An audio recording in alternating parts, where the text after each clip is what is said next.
This podcast may contain disturbing content for some listeners.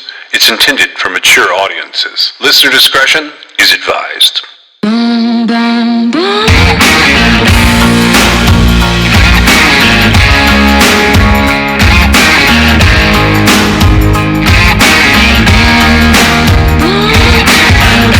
This is True Crime XS.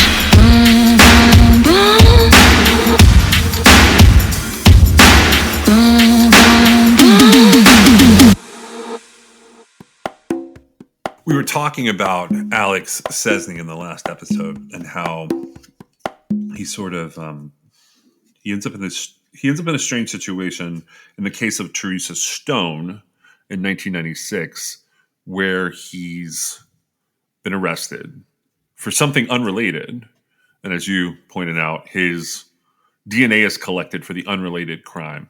The unrelated crime is he is alleged to have sexually assaulted an acquaintance and tried to smother her. She gets away. In that case, he ends up acquitted. But the minute he gets acquitted in this acquaintance rape, he gets arrested for the case we talked about yesterday, which was the 1996 rape and murder of Teresa Stone. And when we first looked at this case, you and I sort of looked at it and we went, well, is he de-escalating? And I think maybe the first words out of your mouth when we said, like, is he de-escalating? You were like, did she escape? Like, was she about to be in a similar situation, a similar type of victim to Teresa Stone, or did she get away? Right. And so we have to wonder, my understanding was that he was acquitted, like, based on the fact that it was basically he said, she said. Yes. And so, that is very gray area as far as, like, well, can we even say because he was acquitted? I mean, essentially that means there was not enough evidence to say he committed the crime, right? I mean, yeah. And so it gets weird, right? We find ourselves in this weird situation where we're like talking about him. There's a long investigation that takes place around this guy, Alex Sesney. And the Telegram and the Gazette start covering this in 2008. One of their first articles by a guy named Scott Croteau, they talk about the investigation where they mention this other incident. And so I want to be like real specific here. It's no longer a thing where living victims of sexual assault are identified in publications. I'm like just briefly, I'm going to mention that this alleged attack took place in a West Boylston motel. And so when this attack happens, he was charged with attempting to smother this woman. But what's important about it is even though he's acquitted on it, and by the way, he had a $6,000 cash bail. So the alleged rape occurred on March 17, 2007. He had he had bail where he got out on $6,000 cash bail, or bond, as people will call it. That ends up being revoked. So the bail gets revoked because he violated the terms of what's known as pre-trial probation. He pleaded not guilty to the rape charges. This guy has an interesting criminal record. So, and they review this in the Telegram and Gazette. And specifically, they say a review of his criminal records for the past 10 years shows that Mr. Sesney has been charged with choking a woman with a necktie and attempting to rape her, attacking another woman, and raping a young girl. Now, during this period of 10 years, going back from 2008, so back to 1998, he resided in different places throughout central Massachusetts. And he worked for his family's business, which was Sesney Construction. Outside of central Massachusetts, Alex Sesney was accused of choking a woman and trying to rape her in Harwich, and that's 6 years prior to this article. So that's 2002. And they pulled the official police report for this article. Officers interviewed this woman on March the 3rd of 2002 at the Cape Cod Hospital. Police said that she told them that she met Mr. Cesny in a local Chinese restaurant, and he allegedly made sexual advances towards her. She told police that the two ended up at Mr. Cesny's home, where he became aggressive and tried to have sex with her. The woman rejected the advances, according to the police report, at which time Alex Cesny allegedly grabbed the necktie, tied it around the woman's neck, and began to choke her. The woman told police that she blacked out and then came to, and she found Mr. Cesny on top of her. Mr. Cesny allegedly struck her several times, but the woman manages to stop him, and she convinces him to take her home in his white pickup truck. So this is the 2002 attack. Now, he lived in Leominster prior to that. So in the 2002 attack, he ends up arrested. He gets charged with assault with the intent to rape and assault and battery with a dangerous weapon. Prior to that, he was accused of raping a girl under the age of 16 on October the 30th of 1999 in Leominster. At that time, he was living on Mechanic Street when he was charged with this assault. Now, the court records from the Leominster District Court show that he ends up sentenced to 16 months in jail. The bulk of that time was suspended, so that he ends up with a year in jail, and then he ends up with probation for the assault and battery. The charge was reduced from rape of a child with force. Now, they don't list the victim's specific age. It just says he's under the age of 16. The sentence ends up being imposed on July the 14th of 2000, and he stays on probation for exactly a year. So on July 13th, 2001, they terminate his probation. Then, if you go back even further, and there are court records indicating that in February of 1996, he was charged with assault and battery stemming from an attack on a woman known to work as a prostitute where he was living at the time. The authorities in that case were unable to locate the victim, so those charges end up dropped. But this is a pretty specific time period because it's close to the time of what happened to Teresa Stone. So in 1996, the year that Mrs. Stone was found dead, Alex Cesny was living at an address in Maryland, and then he was living at 16 Temple Street in Fitchburg, which puts him in close proximity to the murder of Teresa Stone. Now, what links him to Teresa Stone's case is this West Boylston Motel rape case of an acquaintance. At the time they had written this article, it had not actually come through, but in the 2008 case, he ends up being acquitted. So obviously, this is a violent guy with a history of sexual assault. A lot of times I start to wonder what those people were up to. It's very similar to the situation with Israel Keys. Anytime he's not verified on paper to be somewhere, I get curious in what was he doing? I think the way that you've put it was when you're doing missing persons and unidentified persons reviews and you're reviewing these cases by number, if it happened between, say, January of 1998 and March of 2012, and I know that's a broad timeline, but that's sort of the Israel Keys timeline. We start to look at it and we go, well, where was he during that time? With this guy, I know he goes to jail, he gets out, he goes to jail, he gets out. He has multiple charges where he doesn't go to jail. So I'm sort of curious where he is. And I'm not the only one. This is one of those cases where they have decided they're going to dub this guy a serial killer. And I don't know how we want to approach this part of it, but I had to go hunt to find this information. This person becoming I'll say person of interest in multiple murders, it comes from a guy named John Kelly. Now, John Kelly can currently be found on John Kelly's website, literally johnkellylllc.com. Here's his description of Mr. Kelly. John Kelly is an internationally recognized criminal profiler and psychotherapist whose expertise has been valued in over 100 serial murder cases. Some of the more notorious cases include the Long Island serial killer, the Atlantic City serial murders, the Green River killer, the I-70 serial killer, and the Golden State killer.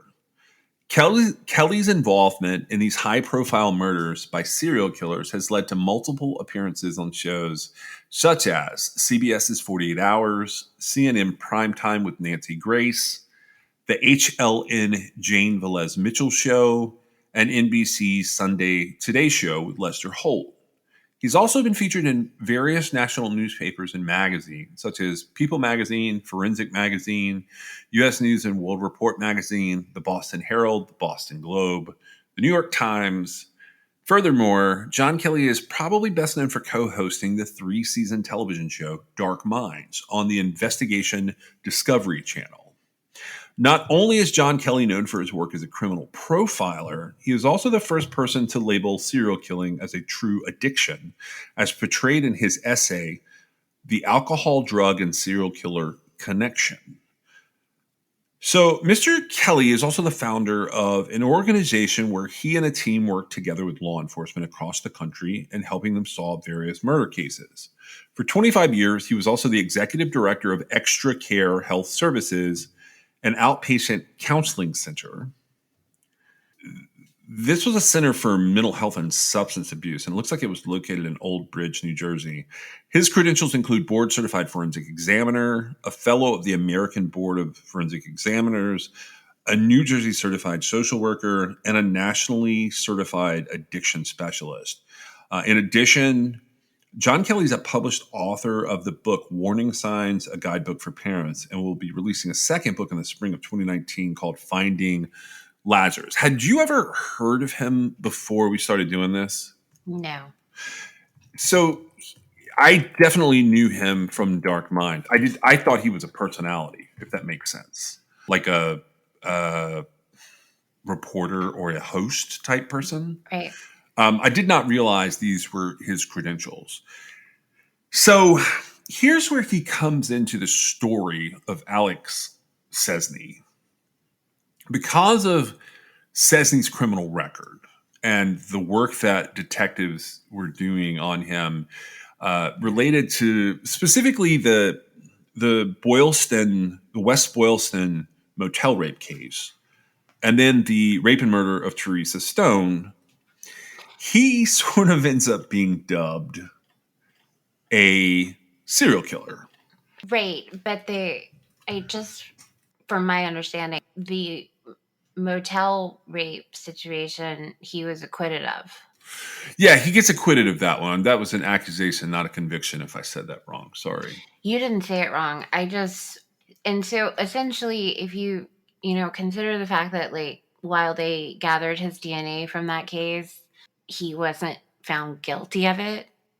And so he's really got one crime, which would be the 1996 case that his DNA linked him to, right? Yeah, he has that crime in 1996, but he has the other crimes I just sort of listed off that he was sentenced for the other rape. It's not a murder, though. So he's got the 1996 rape of Teresa Stone, the rape and murder of Teresa Stone. And then, as I mentioned, he also has this person unknown. So he has a charge where he's charged with the rape of a prostitute who doesn't show up for court and it's dropped. But then he's charged with attacking a woman with a necktie. And again, there's no outcome in here for that. But he's charged with raping a young girl under the age of 16 years old. So when did that happen? That case is from October 30th, 1999 in Leominster, And Massachusetts. so was he found guilty of that? So they end up working on a plea deal. He was charged with the assault. It looks to me like a plea deal where they reduce the charge of rape of a child with force to a sentence for assault and battery that's a mixture of jail time and probation.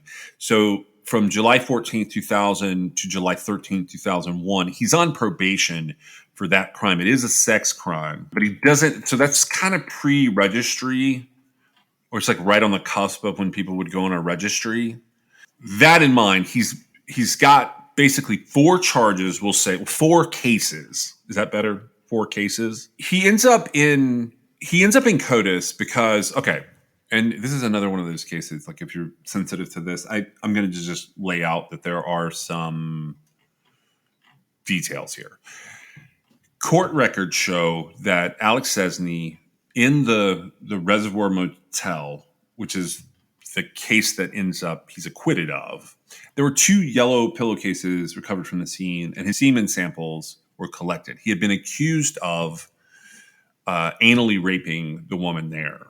So those DNA profiles that come from that, because there's an element where the alleged victim says that Alex Szczesny tried to smother her with a pillow while he is assaulting her, both sexually and physically. They put him in CODIS to see if there is a hit on his DNA. This comes from something he's acquitted of. So he goes into the combined DNA index system based on something he's alleged to have done that he ends up acquitted of. Make sense?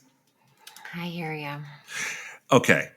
But then it hits on the rape and murder DNA evidence from the 1996 Teresa Stone case. So you're talking 12 years have passed, give or take. It's 11 years from the time of Teresa Stone's rape and murder to the time of this Reservoir Motel alleged rape. And I say that because he did go to trial for it, but he was ultimately found not guilty. No, He's acquitted. He's acquitted of it, yeah. Yeah. But they immediately arrest him for this other case. Well, what does John Kelly have to do with all this? John Kelly has a website at the time called Stalk Inc., which is STALKINC.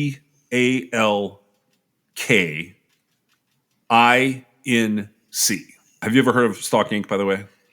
I have. System to Apprehend Lethal Killers Incorporated. Yes, that would be the one. So, as this is all playing out in 2008, and this is ahead of what's happening with the other Reservoir Motel rape case, which he then is arrested for Teresa Stone's rape and murder. They get involved in February of 2008 as far as kind of publicizing this. But from 2007, after the other case had happened, they began to publish a profile, and they call it an evolving profile. Now, this is interesting. It's not very long. I looked at this, and what they're looking at is it's a Massachusetts serial killer. Now, this Massachusetts serial killer, from what I can tell, he has, or they have declared him to have 1, 2, 3, potentially 4 victims. Is that how you read the Maine South Woodsman victimology? That there's 4 of them? I've read that that's what they said, yeah. Okay. I just want to be clear that doesn't necessarily mean I'm agreeing with what they're saying, but yes, that's what's said. Here's how this goes. In September 2003, 2 women's remains are found in shallow graves in a remote wooded area behind a school. This is a school located off of 404 Robin Hill Road. It's known as the Hillside School. There's a farm at this school, and William Szczesny used to run the farm at this school. School's at 404 Robin Hill Road. The Szczesny family, which includes Alex's older brother, Alex, and his father, among others, they lived at 217 Robin Hill. In March of 2004, the remains of another woman named Danelia Torres, who was 33.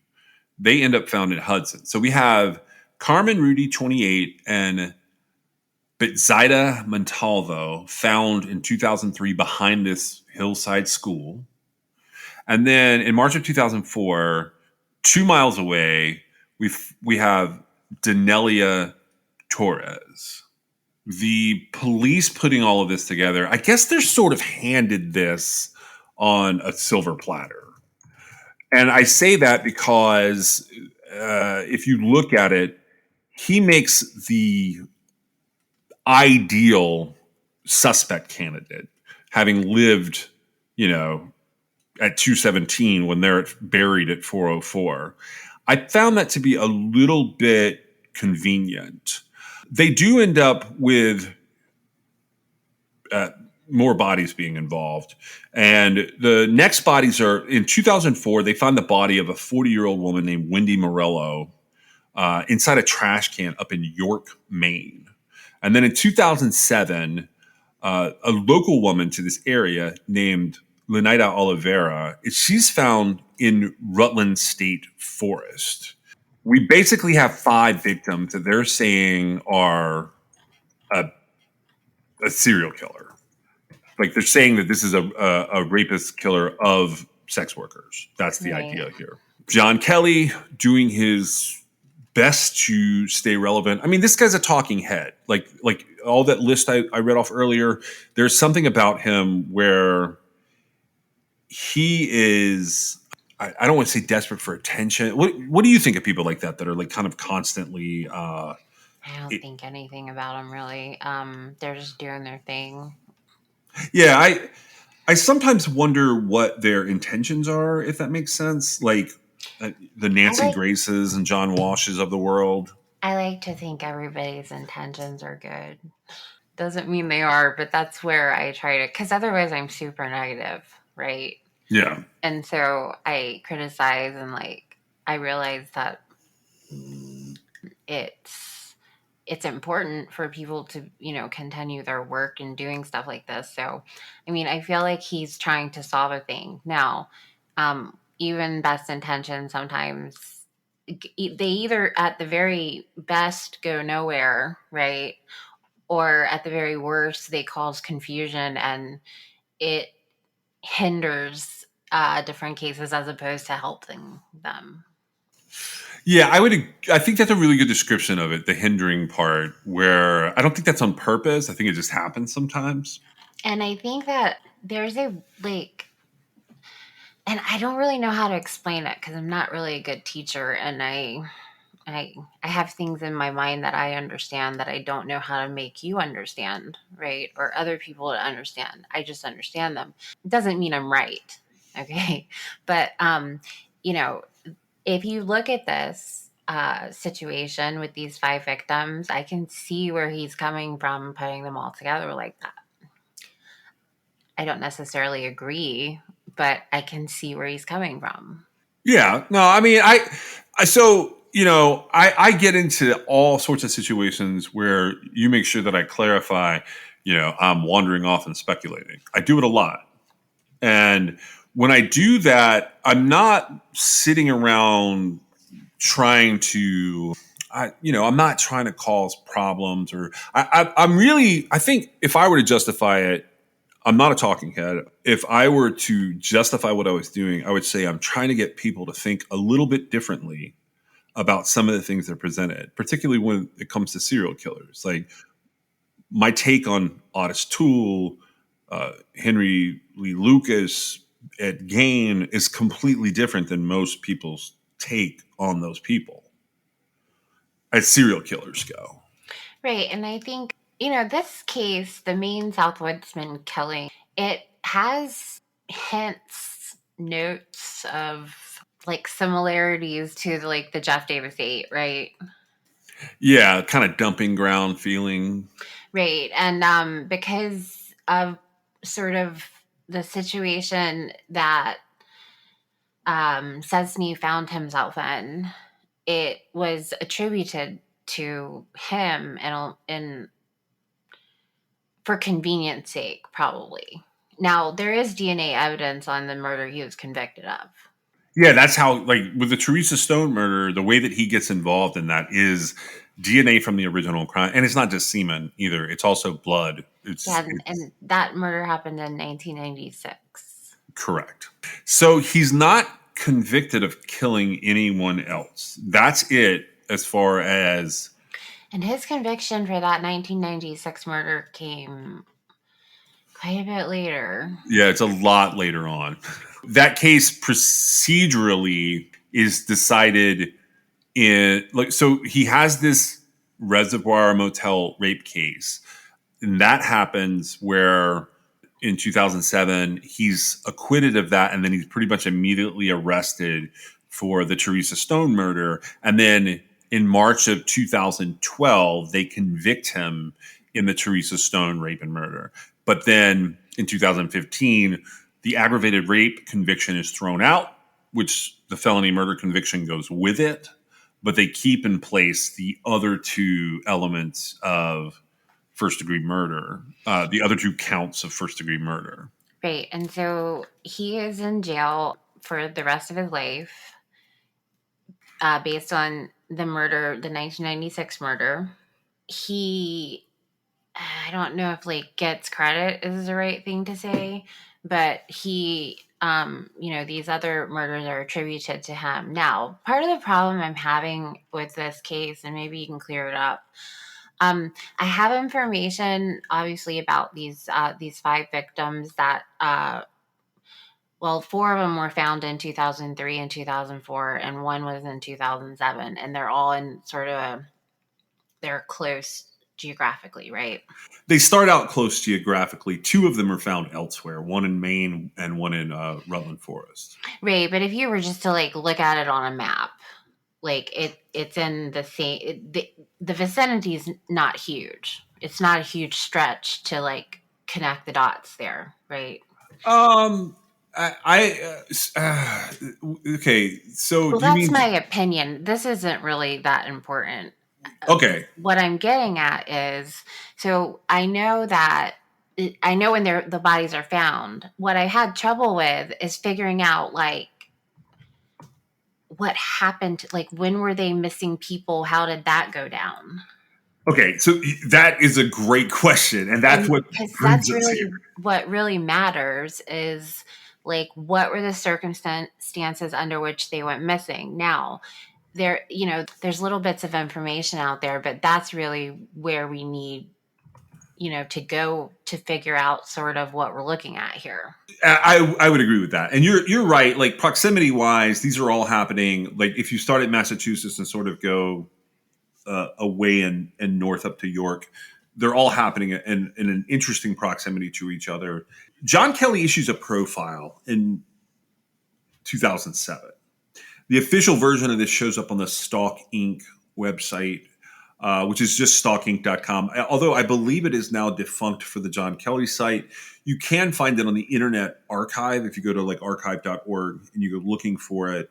It was originally under the web address stalkinc.com/profile3.htm. I'm going to read this off really quick and get your thoughts on what he's saying here. And the title of it is Evolving Profile on the Maine South Woodsman, effective 9/17/07. So to be clear, this is Maine South Woodsman, MAIN, as in the principal person, not Maine South Woodsman, as in the state, MAINE. So it's MAIN. And he says, we're expanding the previous information pertaining to the age of the woodsman. We profile the age of the woodsman between 28 to 41 years old. However, we now believe that the age of the woodsman could be older than 41, but still not younger than age 28. And then that's the update they put on here. But what it says underneath is profile of a Worcester, Massachusetts serial killer. Gender, male and local to the area. Race is unknown at this time. The age is between the ages of 28 to 41, which they later update to say it could be up of 41. Vocations, works in the construction field, or is or has been a truck driver or a maintenance worker. His hobbies include fishing, hunting, and pornography in all forms of media. His legal history is a history of assaulting women. He probably assaulted some prostitutes who got from him, and I believe they meant to say got away from him. He would have charges of breaking and entering, a history of DUIs or possession of illegal substance. He may have even been known as a drug dealer. He has a history, although it may be not a legal history, of cruelty to animals, trespassing, and being a peeping Tom. Mental history, and again, these are their words, not mine. This psychopath suffers from a learning disability and suffers from anxiety and paranoia. Drug and alcohol history. The perpetrator is a heavy smoker who abuses alcohol, marijuana, and at times cocaine. He probably has received some treatment for alcohol or substance abuse. Psychosocial history. He grew up in a very physically and sexually abusive household as a child, blames his mother for the abusive situation. He is addicted to frequenting areas of prostitution. He is known to prostitutes in the Maine South area of Worcester. He may be known to prostitutes as being a John who prefers sex outdoors, weather permitting. He's a compulsive bragger who brags about his fishing and hunting exploits. He would brag about and enjoy showing pictures of his fishing and hunting conquests. His vehicle, he drives a pickup truck or a large SUV. And then it says underneath, we will be reporting much more about this particular predator in the following weeks. He should turn himself into the authorities to end his personal, torturous torment and his addiction to killing. He can then tell his story to the millions of people who are interested in him. And they have a little sideline here that has two other pieces on it. The first one, in quotes, says, "May God bless Wendy Morello." Wendy Morello's murder seems to reveal the most information to help identify the woodsman. Wendy was last seen at her friend's residence in Massachusetts, and it's the same area, between 4 and 5 a.m. on September the 5th of 2004. She was said to have run out of the room to get into a vehicle with someone and supposedly was not dressed up to work on the street at the time. Instead, she was wearing jeans, sneakers, and a black shirt. We believe she knew the person in the vehicle and felt safe with him. She was never seen again. Her body is found September 13th, 2004 on Riverwood Drive in York, Maine. When she was found, she was in a plastic garbage can wearing a white shirt, not the black one she left the house in. This suggests to us that Mrs. Morello stayed with the person for some length of time before she was killed. She knew him, she felt safe with him, and she stayed with him. Where did she stay with him is the question. Is there a person who owns or rents a building where prostitutes from Maine South in Massachusetts feel safe going to in order to get high or turn tricks for money or drugs? We believe the girls from Maine South probably have the answer to that question. That's the first add-on to this original profile thing. The power is in the questions is the second add-on. And this comes from February the 4th, 2008. A question that begs to be answered is where the woodsman got the white prep cook's shirt, which he gave to Wendy Morello. And Wendy is misspelled in that. It's spelled W-I, and her name is actually W-E, and it's spelled correctly elsewhere. How did he have access to such a shirt? Did he work in a place where such shirts were required? Did he transport such shirts for one reason or another? Or does he have access to a place where such shirts may be stored? The prostitutes working in the Maine South District may be able to relate a John to one or more of these questions. Okay, so that's the profile. What do you think of the profile? Well, I'm curious. I heard you say when you were just sort of reading off there that there would be much more released in the weeks to come, and since we have the benefit of the passage of time, it being 22 and all now, that was in 2007, and with an update in '08, it sounded like. Uh, were were there was there a lot of additional information released? Is that a rhetorical question or you want me to answer it? Well, I I'm can't tell. well. But it did say that, right? It did say that, yes. And there have Okay. been multiple articles that quote that part and further quote John Kelly and the members of Stalk as saying that, yes. Right. And, and when you're saying that, and it sounds really enticing and to anticipate that, right? It's also like, I don't know where that was published. I'm sure you said it, but I didn't hear, or I don't remember. That But starts from their website, Stalk Inc. It's quoted verbatim and in paraphrases in multiple media sources. right, and the whole point was like they were trying to get the information to the person, right? The problem being that I don't know that they were okay. So you asked me what I think about the profile. I feel like the profile is it's very broad. Um, Yeah, it's a pretty generic assessment. right, and it I'm sure they had their reasons for why they said things like that. And I know profiling is useful, and it was a huge deal. And I don't know if you've noticed, but now profilers aren't profilers anymore. They're now like analysts. But it to know like what type of person you're looking for is like a really good thing, but it can also be like a really bad thing Yeah. because you start to whittle down things, and it can make people who should absolutely be suspects not suspect, Yeah. and vice versa. And so I don't know, I don't think a whole lot about the profile. I feel like if I've always felt like most profiles would be throwing everything against the wall to see what sticks. Yeah, I went hunting to see what the true crime community sort of thought of what was going on with Alex Chesney and this Maine South Woodman case. I think it's best summarized with this is from a Facebook page from June of 2019. It's the Facebook page is titled "Ted Bundy Talks True Crime," which take it for what you want. I think it's hilarious. He pulled a bunch of the sources together, and this is sort of how he summarized who was the Maine South Woodsman, aka the Woodsman of.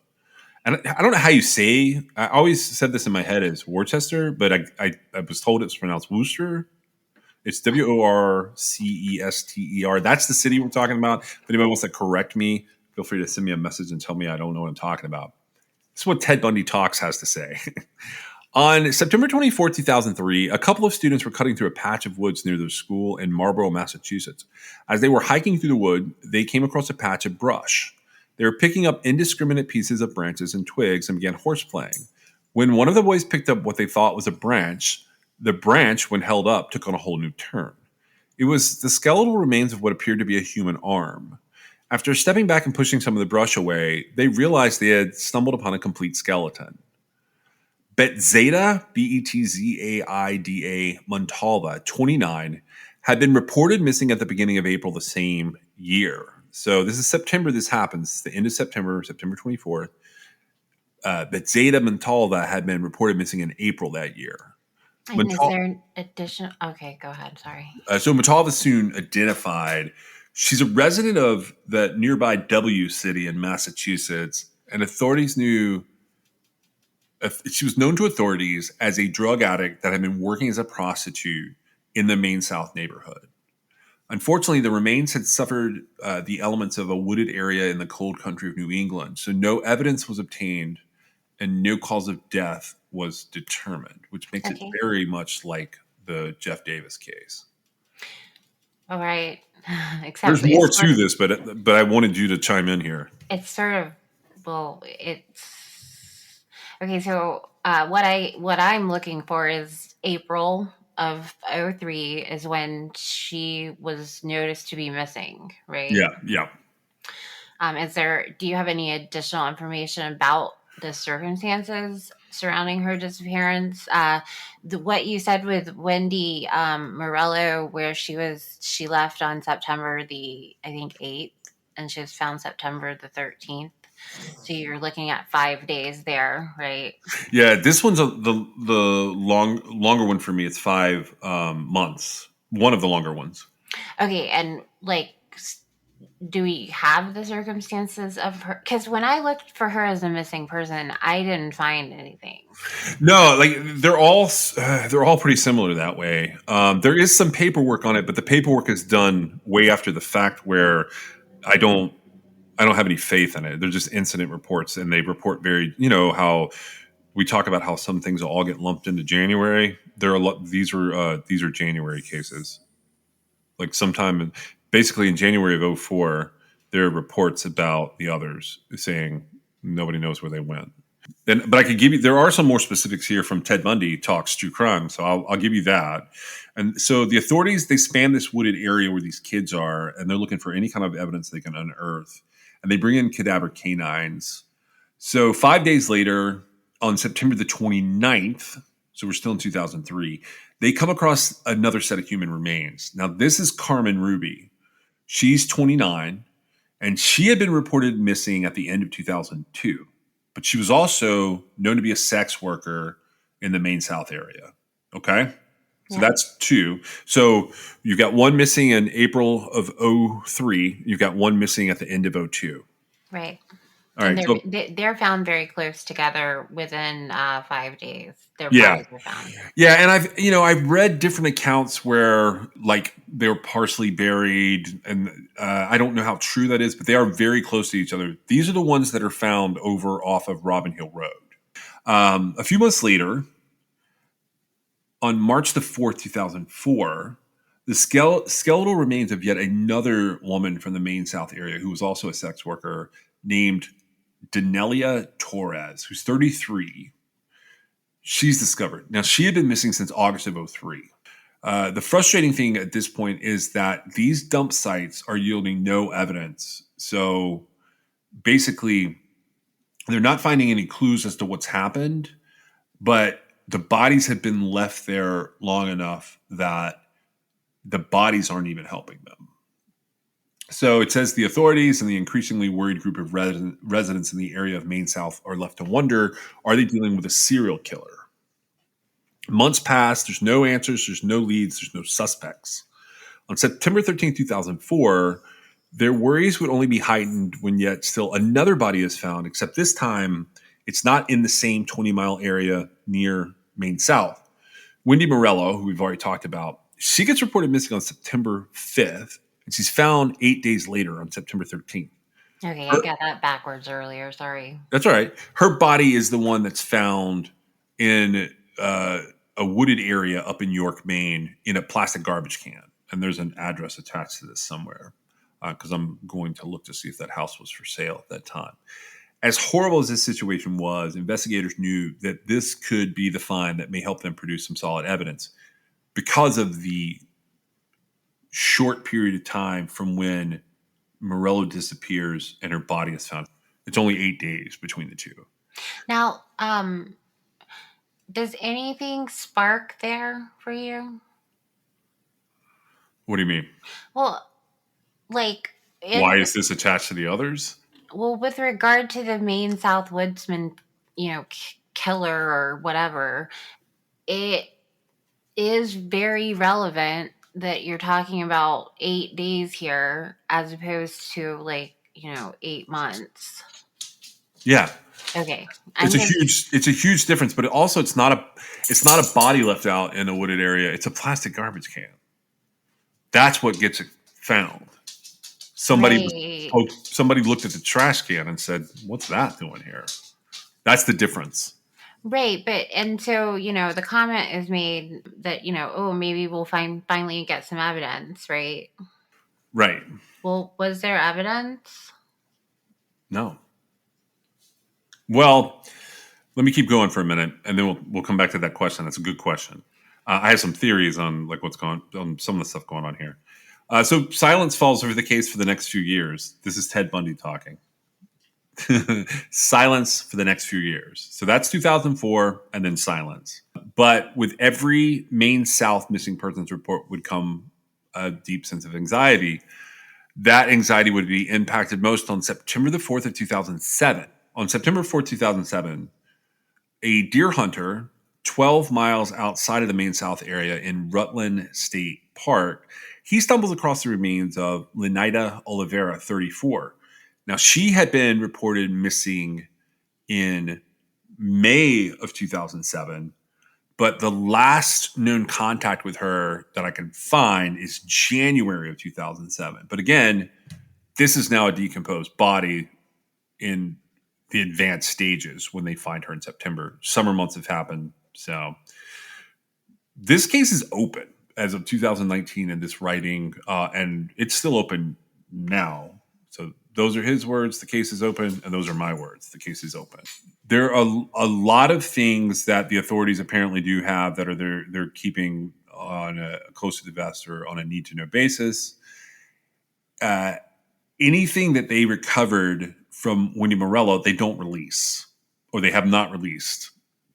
The similarities of these women are all 5 women are known drug addicts, and all are sex workers. They all have ties to Maine South, this neighborhood. They're all petite. They were all moms, and they were all found in wooded areas near water. Now, TBT, as he's known, Ted Bundy talking true crime, he closes out talking about a person of interest, and this is 2019. He says that sometime in 2007, a man named Alex F. Cesny, 38, was brought up on charges of rape and assault in West Boylston. That's the motel, Reservoir Motel attack. When DNA was collected from that crime, it was ran against the CODIS database, and a match came up from it. Actually, he says a database, which I understand what he's getting at there, because I couldn't confirm it was CODIS. Although that was speculated by people, it's not outright said that they ran it against CODIS. It's just said that it was run against Crime Lab database, and it's Massachusetts State Police that did it. So a match comes up from the 1996 rape murder of Teresa Stone, 39. Although the 2007 rape case charges were eventually dismissed, that's not correct. He was actually acquitted. Cesny was charged in Stone's murder in 2008, and he was subsequently convicted in 2012. He was born and raised in the same vicinity where the first 3 victims were found, so that's a reference to him having lived on Robin Hill Road. Cesny has had several violent and sex assault charges brought against him since 1996, and he had been accused of beating and trying to strangle a known prostitute. He was brought up on charges of attacking a girl under the age of 16. Each time the charges were reduced or dropped when the victims did not show in court. That's not true either. He actually had a plea deal for assault, but I guess reduced would apply there. He did do a little bit of time, and he did probation. In 2002, Cape County authorities arrested him when he was accused of raping and then attempting to strangle the victim with a necktie. He was released with dismissed charges because that victim died.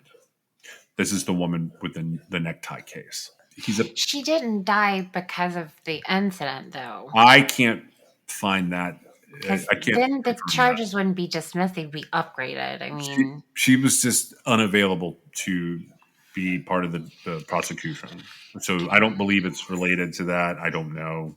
Bristol County authorities have said that he is a person of interest in 11 homicides in the New Bedford area in the late 1980s, and that is the New Bedford highway killer. So, and he cites his sources here. Ted Bundy Talks does. He cites the Midford Daily News, the Stalk Inc., a masscops.com article, telegram.com article, a Metro West Daily News.com article, which is actually about John Kelly, a masslive.com article, and a couple of YouTube videos that he's quoting here. And if I can just take a second, this isn't because I know everything. This is just I find it relevant, and I think you probably do too.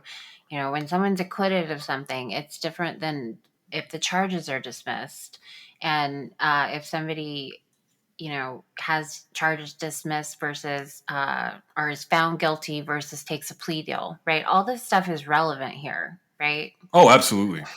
And, you just had a very well cited, account of it that had mistakes in it. And so it starts, It is semantics, but it can be relevant. So here's where we leave off with this particular episode, because believe it or not, there's more to this. So where we're at right now is John Kelly releases a profile on a guy that they're calling the Maine South Woodsman. He's also known as the Woodsman of Worcester. I have no idea how you actually pronounce that city in Massachusetts. I apologize to the two people who listen to us in Massachusetts. I am just I'm just clarifying there. So John Kelly thinks it could be potentially Alex Cesny, and he gets behind that. But he's really just behind his profile, and he's trying to get his name out there. And now we have New Bedford entering the picture from also Massachusetts, where they have an unidentified serial killer responsible for the deaths of at least 9 women and 2 other disappearances. They think that Alex Cesny might also be the New Bedford highway killer. That's a lot to put on some guy for a rape and murder in 1996, don't you think? I don't even know what to say. It's ridiculous. I can't make the leap. I'm having trouble following. Am I the only one? No, you're not alone in that. Okay, I'm not sure. Like, this case is interesting, but I mean, do they just have nobody else that they can consider? Oh no, that's what we're getting to in next week's episode. Thank you for joining us.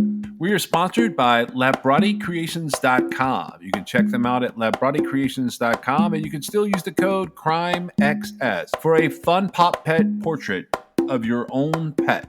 You can also reach us on Twitter, Instagram at TrueCrimeXS, or you can give us a call if you know anything about any of the cases that we're talking about at 252-365-5593. You can also reach us at Gmail at truecrimexs@gmail.com, and you can check out our website at www.truecrimexs.com. We'll see you next time.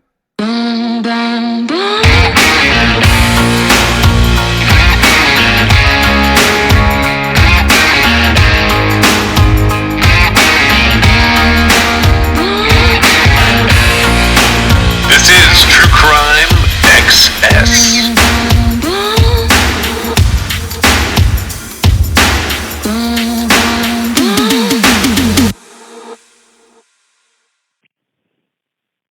So it's sort of interesting how much we've learned about serial killers these last couple of years. Like, we knew the basics, but there's something that changes when you actually start sitting down and comparing what a serial killer is said to have done with what you can prove they've done. And, you know, the other thing we've learned is these profiles are incredibly generic overall. And I get where some of the information comes from, and some of it feels sort of a little made up. But when we sit down and go through what we've been looking at to put up for cases, like some of this stuff we recorded months ago. And what's happened since then is I've gotten involved with a project that involves sort of the opposite of this, where, like, what if a serial killer wanted to be a talking head, which is very complicated to explain right now. But it's interesting. I've learned a lot from looking at all of the aspects of that project. The other side of this is, you know, it's the end of summer. Everybody's now getting back into their school year and their work year. And we have like a really kind of a serious tragedy where an acquaintance of one of my kids was killed, was murdered. And you know, when you have teenagers and we live in an area where that never happens. So for this to be something that they're suddenly dealing with, it's very interesting how ill-equipped I find myself with trying to explain the evil in the world. And I think that's probably one of the most important things that Meg and I are trying to do to continue to host content that's, you know, essentially about like the bad things that happen in the world, the most tragic things. And when we start talking about a case like this, I think it can sound like we're talking a little bit out of our head. But the truth is, when we have to weigh what is in the mainstream media versus what isn't in the mainstream media, there aren't a lot of options unless we want to just sit down and cover the same cases over and over again. And that is not something that we would do. We wouldn't take the time to sit down each week and just cover a case because it sounds like, I don't know, maybe we would do that like with a case or two, but we're not going to do that. We're always looking at elements that make these cases sort of impossible. So yeah, we do these little odd mini-series where we talk about different killers and different tragedies. And this case is no less a tragedy sort of all around, because we feel like the people that have poked their noses in some ways have hindered the case of several cases, actually, kept them from being solved. And that's really, really, really confusing to us. And part of us, I think, as audience members of other types of true crime, it's very frustrating for us. So we're hoping that what we continue to talk about will have a little more weight than just, repeating ourselves in documentaries and spouting out profiles that make little sense in the grand scheme of cases. But probably the most interesting thing that's happened out of all of this, work, because it is work, even if it's unappreciated work, it's work nonetheless, even for the guys like John Kelly. What it has done that's affected us is I basically metaphorically went back and wiped the slate clean on the Israel Keys case. And I said, okay, let's start over. I'll look at the interviews one more time, listen to the interviews one more time, look at their words, and I will take them with a new approach. And that's what I've done. Now, it's interesting because I think that's actually where Meg started, and she just kind of went along for the ride with the rest of it. But like 3 or 4 of her cases stick. Like they're still there. With mine, I took some really key things that I think everyone missed, because I originally said I think the FBI missed it. But since then, everyone in true crime, myself included, seems to have missed some of the things that he's saying very specifically. And now that I've started getting into this sort of hot air balloon with multiple different jurisdictions, cold case investigators, and sort of going, hey, you've got this case, can I talk to you about it? And this is, sending them, time-coded pieces of transcripts related to what Israel Keys is saying and comparing it to, cases they have in their jurisdiction that just sat there open. We found some very interesting key components to it all.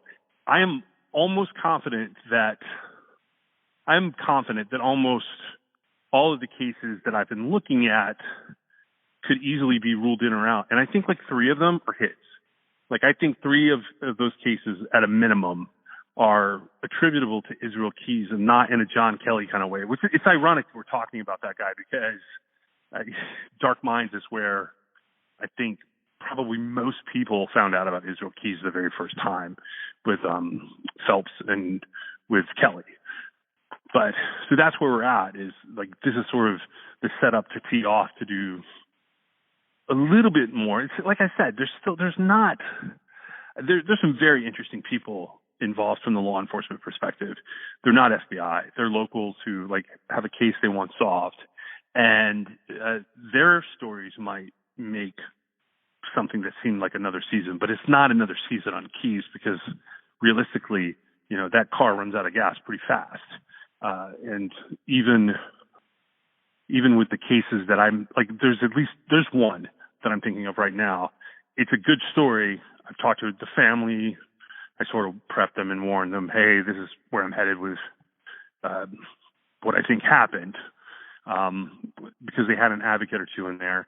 And then I started talking to law enforcement. I didn't talk to them first because I really wanted at least one person in the family to sort of get a consensus and sign off on what I was doing. And once that happened, I was like, all right, now it's time to talk to law enforcement about what I'm seeing here. And it didn't take long to get 2 of the jurisdictions on board where they were like, oh, yeah. Now, in some of the other instances, it's going to take longer. It's not always like a positive thing. I did find something in Texas that I can't explain, and that'll make a good story, but I don't know if it's a Keys-related story. So we sort of find ourselves in this boat where it's like, all right, which which case and which content do we cover next? And unfortunately, I wish I could just go, oh, it's going to be a season about X cases. And it just doesn't turn out that way for us in terms of time and resources, because some things that you're investigating now, you won't actually have put together for 6 months, but it is what it is.